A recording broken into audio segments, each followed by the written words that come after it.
बिस्मिल्लाहिर्रहमानिर्रहीम। आज से 10-12 साल पहले गुलिस्तान हिंद के एक अशरे में मेरी टॉपिक थी लाइफ आफ्टर डेथ, मरने के बाद की जिंदगी।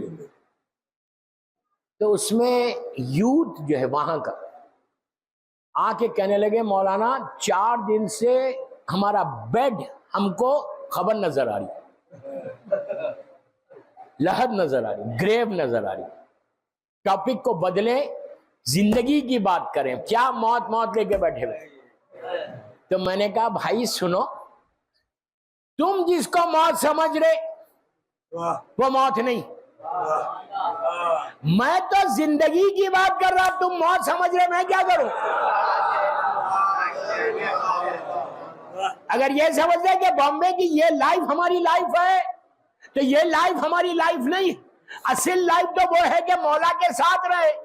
उस लाइफ के लिए इमाम अली ने कहा, मगफूरा उठो दुनिया से। दुआ अपनी नमाजों में ये करो कि अल्लाह तू जब दुनिया से उठाए तो मगफूरा उठा। ग्रांटेड मत लो कि मैं तो उठूंगा, नो, कोई गारंटी नहीं, कोई गारंटी नहीं। हर वक्त दुआ मांगते रहो, औरत मरा लड़की लड़का सबको बोल रहा कि मौला मुझे दुनिया से उठाओ तो मगफूर उठो। दोस्तों, मगफूर उस वक्त उठेगा कि अगर मैं अपने वालिदैन की इताअत करूंगा। आप नमाजें पढ़ते रहे, रोजे रखते रहे, अज़ादारी करते रहे और एहतराम वालिदैन ना करें तो फायदा क्या है? कोई फायदा नहीं है। आज जो तुम फर्श अज़ा पे बैठ के नारे लगा रहे, फर्श अज़ा पे बैठ के गिरिया कर, ये किसकी वजह से कर रहे? उस मां की वजह से जिसने पाक और पाकीज़ा तरीके से दुनिया में तुमको लाया। छड़ेमा इरशाद फरमाते कि जब मोहब्बत की ठंडक किसी के दिल में देखो तो उसके मां के हक में दुआ दो। आज इस मरूहा की मजलिस, बच्चे खुशनसीब आजादार, उनके लिए अब हार्ड टाइम शुरू हो गया। याद रखो, अगर मां का साया उठ जाए या बाप का साया उठे, अल्लाह ने 2 रहमत को भेजा है दुनिया में तुम्हारे घर में। मां का, मेरी तरफ देख, मां का ऐसा साया रहता तुम्हारे सरों के ऊपर, ये रहमत का साया। मिसाल के तौर पे जिनके माँ बाप जिंदा, अल्लाह उन्हें सलामत रखे।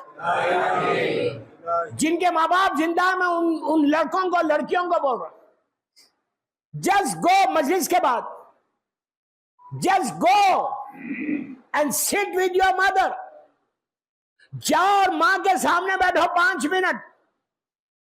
सारे यूथ को बोल रहा, कुछ मत करो दिन भर में, मेरी तरफ देखो।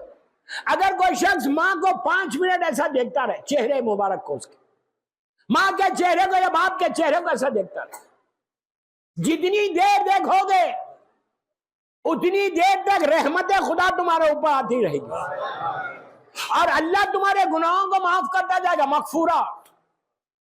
लेकिन गुस्से से नहीं देखना, प्यार से देखना मां को। जैसे खाने काबा को देखने का सवाब, जैसे कुरान मजीद को देखने का सवाब, जैसे मेरे मौला को देखने का सवाब। अब मासूमीन के बाद अगर कोई है दुनिया में तो तुम्हारी मां है। मां को देखो जाके। अब मैं बड़ों को बोल रहा, जिसकी शादी हो गई, कि जब मां के सामने जाके देखना तो अकेले मत जाओ, नहीं समझो, अपने पार्टनर को लेके जाओ। क्या बोल रहे हैं?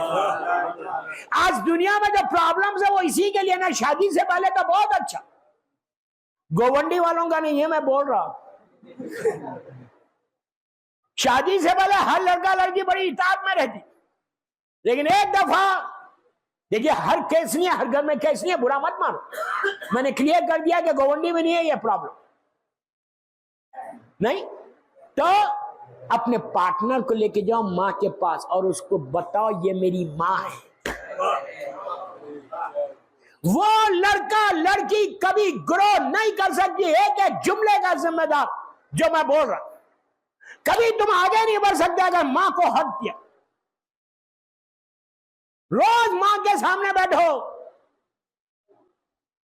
बैठकर एक जुमला बोलो, मां आई एम सॉरी, मां तू मुझे माफ कर दे। वो बोलेगी कि बेटा तूने क्या किया? आप बोलेंगे कि मैं क्यों सॉरी बोलूं, मैंने किया क्या? प्लीज गौर से सुनो, मैं क्यों सॉरी बोलूं? What did I do? मैंने कुछ नहीं किया। लेकिन मां पूछे बेटा क्यों माफी मांग रहा, तो बोलो मां हो सकता पूरी जिंदगी में तेरे सामने मेरी आवाज बुलंद हो गई होगी। क्या बोल रहा है? कभी माँ बाप को, मैं यूथ का बोल रहा, कभी माँ बाप को नो नहीं बोलना। अपनी डिक्शनरी से नो को निकालो। मां के सामने मां अगर कोई हुक्म दे, बाप कोई हुक्म दे, तो नो ने कभी नहीं बोला, हमेशा यस बोलो और इताअत पूरी रहना। खुशनसीब है वो लोग जिनकी माएं जिंदा है। अब जिनकी मां मर गई वो क्या करे? मां की लहट पे जाओ, बेटियों को बोल रहा, बेटियों को बोलो, एवरी थर्सडे जाओ मां की लहट। You spare your time, time को स्पेयर करो। 10 मिनट के लिए जाओ, लेकिन जाओ 24 में, ये नहीं बोल रहा है हर दिन जाओ, हर दिन गए तो बहुत अच्छा, हफ्ते में एक दिन 10 मिनट मां के लिए निकालो। याद रखो तुम औलाद हो, तुम्हारी सारी परेशानियां, तुम्हारी सारी तकलीफें, बिजनेस में प्रॉब्लम है, कोई बीमार है, औलाद को बोल रहा परेशान है, ये अल्लाह के रसूल का जुमला, आबिद बिलरामी का जुमला नहीं। सरकार के पास वो बिजनेसमैन ने आगे कहा कि आप मेरे लिए दुआ करें, तो आपने कहा जाओ मां की लहट पे, वहां जाके अल्लाह का वास्ता, अल्लाह की बारगाह में हमारा वास्ता दो और माँ बाप का वास्ता दो। बताया कि एहतराम है माँ बाप क्या है। जो मां की लहट पे रेगुलर जाता, इतनी बड़ी बात बॉम्बे में लाइव बोल रहा, जो माँ बाप की लहट पे रेगुलर जाता और माँ बाप को भूलता नहीं, वो कभी भी दुनिया में परेशान नहीं रहता। क्यों? तुम जब जाते हो मां की लहट पे, तो वो सलाम जरूर पढ़ो। वो सलाम एक गिफ्ट है, एक तोहफा है जो तुम अपने माँ बाप को दोगे। कौन सा सलाम? अगर नहीं है तो मुझे व्हाट्सएप करो, I will send it to you. Khabristan के गेट पे होगा वो। बिस्मिल्लाहिर्रहमानिर्रहीम, अस्सलाम अलैका या अहले ला इलाहा इल्लल्लाह, या ला इलाहा इल्लल्लाह वाला सलाम। आपको मालूम इसका सवाब कितना है? 25 साल के गुनाह अल्लाह तुम्हारे माँ बाप के माफ कर देता। क्या बोल रहा हूं मैं, क्या बोल रहा हूं? मगफूरा 25 इयर्स के गुनाह तुम्हारे वालिदैन का तुम्हारे माफ कर देता, मेरा मौला बोल रहा। तो ये दुआ, ये सलाम पढ़ के मां की लहट पे जाओ। खत्म हो गई मजलिस, मां की लहट पे जाके पैरों के साइड पे बैठो। सूरह यासीन है, सूरह मुल्क है, सूरह रहमान है, सब पढ़ो जो पढ़ सकते हो, और हदीसे किस्सा पढ़ो। आप बोलेंगे हदीसे किस्सा से, खबरस्तान से क्या मतलब? वो तो घरों में हम पढ़ते, शब जुमा अपने घर में पढ़ते हैं। हदीसे किस्सा से मुर्दे को क्या फायदा? अब सुन लो, पूरा मजमे को बोलो।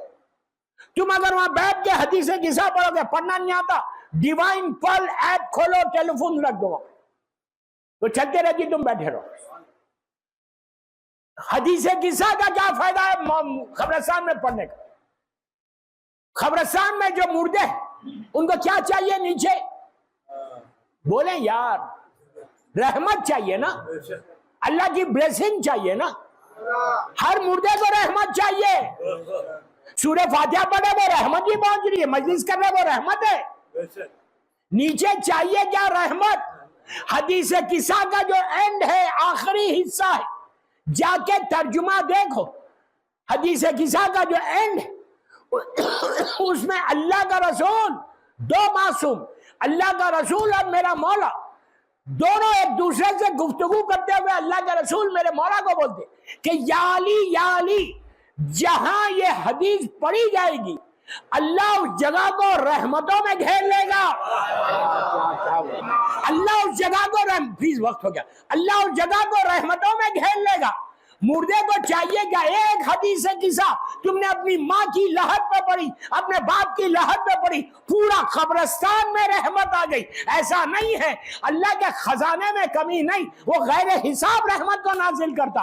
ये नहीं कि माँ की पढ़ी तो माँ के पास आई, नहीं, पूरा आरामबाग रहमताबाद वो पूरा बेल्ट पे रहमत खुदा पहुंची। रहमत खुदा से होता क्या? नीचे मुर्दे खुदा ना खास्ता अगर परेशानियों में है, अंधेरों में है, तो जब रहमत खुदा आती, फरिश्ते नूर का तश लेकर आते और आपको हर लहद में अल्लाह की रहमत को देते, अंधेरे दूर होते, परेशानियां दूर होती, तकलीफें दूर होती, तो मुर्दा आंखों को खोल के पूछता ये आई कहां से? तो बताया जाता है एक माँ तू देख तेरा बेटा बैठ के हदीस किस्सा पढ़।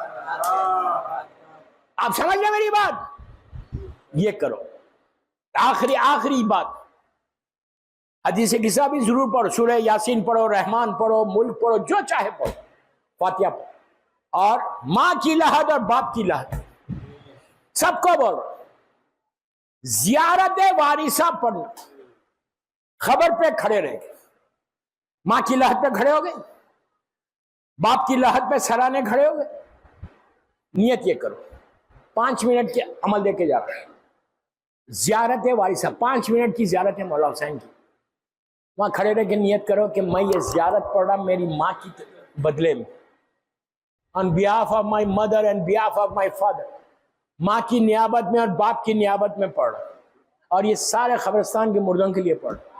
आपको अंदाजा नहीं है, आप तसव्वुर नहीं कर सकते कि अगर पहला जुमला तुम्हारा होता अस्सलाम अलैका या अबा अब्दुल्लाह, बस पूरी ज़ियारत तक भी रहमत का इंतजार नहीं होता। वो इतना करीम है, लिटरली हैवी शावर्स। बॉम्बे में बारिश कैसे होती, ये तो कुछ नहीं, हैवी शावर्स रहमत के अल्लाह बरसाता नीचे। हर मुर्दे की लहद में मौला हुसैन की ज़ियारत का सवाब पहुंचता, इसलिए कि हुसैन की मोहब्बत माँ की वजह से आई।